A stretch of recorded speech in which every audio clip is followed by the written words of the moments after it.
We provide you the platform to turn your dreams into reality. Give wings to your aspirations with KR Mangalam University. America ने bomber से बमों की बारिश कर Iran के परमाणु ठिकानों को तबाह करने का दावा किया, लेकिन ईरान ये कह रहा है कि उसका परमाणु कार्यक्रम बंद नहीं हुआ, सिर्फ डिले हुआ है। मतलब साफ है कि ईरान परमाणु बम बनाने के अभी बहुत करीब है। बस यही बात इजराइल को दिन रात खाए जा रही है।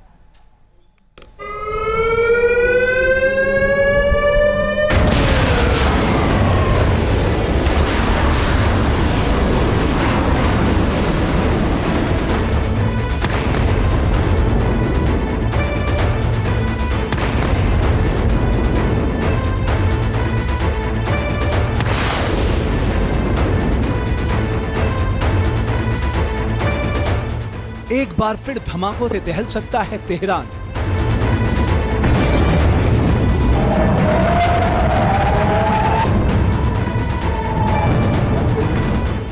फिर से ईरान के परमाणु केंद्रों पर हो सकती है एयर स्ट्राइक।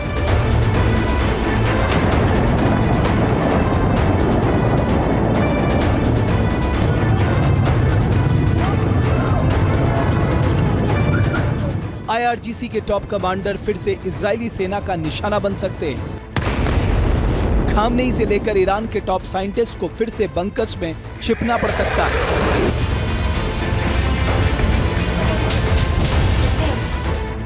क्योंकि इजराइल ने एक बार फिर से ईरान में विनाशकारी हमला करने की चेतावनी दी है। इजराइल के रक्षा मंत्री कार्ट्स ने कहा है कि अगर तेहरान से इजराइल को धमकी मिली तो वो फिर से हमला करेंगे। कार्ट्स ने कहा है कि तेहरान, तबरीज, इस्फहान और चाहे जहां भी ईरान इजराइल को धमकी देने या नुकसान पहुंचाने की कोशिश करेगा, वहां इजराइल का लंबा हाथ ईरान तक पहुंच जाएगा। छिपने की कोई जगह नहीं मिलेगी। अगर हमें हमला करना ही पड़ा तो हम और भी ज्यादा ताकत से प्रहार करेंगे। इजराइल के प्रधानमंत्री बेंजामिन नेतन्याहू ने भी ईरान के सुप्रीम लीडर आयतुल्लाह खामेनेई को चिढ़ाने के लिए उन्हें उनके देश में हुई तबाही की याद दिलाई।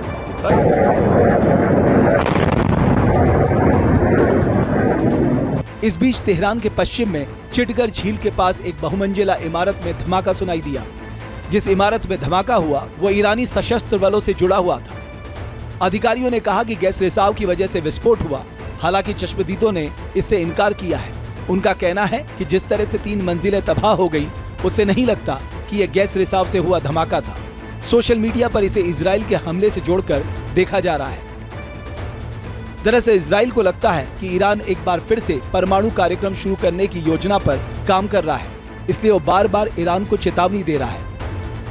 इजराइल के एक वरिष्ठ अधिकारी ने दावा किया है कि ईरान अपने परमाणु केंद्र में गहराई में छुपाए गए संवर्धित यूरेनियम के भंडार तक पहुंच सकता है।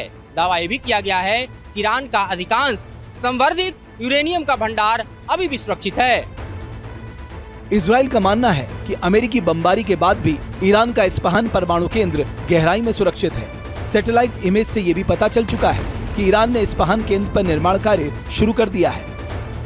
ईरान के विदेश मंत्री अब्बास अरागची ने भी इस बात की पुष्टि की है कि ईरान का परमाणु कार्यक्रम नष्ट नहीं हुआ है। उन्होंने कहा है कि परमाणु कार्यक्रम केवल कुछ महीने के लिए डिले हुआ है। अरागची ने कहा है कि ये सोचना गलतफहमी है कि हम परमाणु कार्यक्रम छोड़ देंगे। उन्होंने कहा कि ईरान की परमाणु गतिविधियां IAEA की निगरानी में है और अंतर्राष्ट्रीय कानूनों का पालन करती है। हालांकि अरागची को भी इजराइल और अमेरिका के हमले का डर सता रहा है, इसलिए वो कह रहे हैं कि डिप्लोमेसी का रास्ता बंद नहीं हुआ है।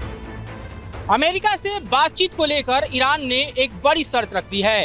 ईरान का कहना है कि वो अमेरिका से तभी बातचीत करेगा जब अमेरिका इस बात का भरोसा दे कि भविष्य में वो कभी भी ईरान पर हमला नहीं करेगा। परमाणु कार्यक्रम पर ईरान झुकने को तैयार नहीं, लेकिन अगर फिर से जंग हुई तो क्या खामनेई की सेना टिक पाएगी? सऊदी अरब के अखबार अल अरबिया की एक रिपोर्ट के मुताबिक ईरान के पास अब सिर्फ 1500 बैलिस्टिक और हाइपरसोनिक मिसाइल हैं। 12 दिन की जंग में ईरान ने हर दिन औसतन करीब 100 मिसाइल दागी। यानी अब अगर युद्ध हुआ तो उसके पास इजराइल पर दागने के लिए सिर्फ 15 दिन का हथियार बचा है। हालांकि वो बात अलग है कि रूस और चीन की मदद से ईरान लगातार अपनी सैन्य ताकत बढ़ाने में लगा है।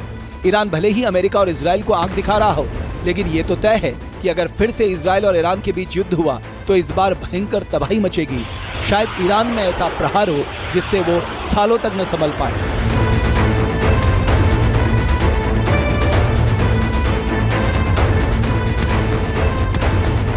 जहाँ भक्ति है हर शब्द में, कथाओं में छुपे हैं दिव्य रहस्य और ज्योतिष देता है जीवन को दिशा। धर्म से जुड़ी हर बातों को जानने के लिए हमारे चैनल स्तुति को सब्सक्राइब करें। चैनल पर जाने के लिए इस लिंक पर क्लिक करें।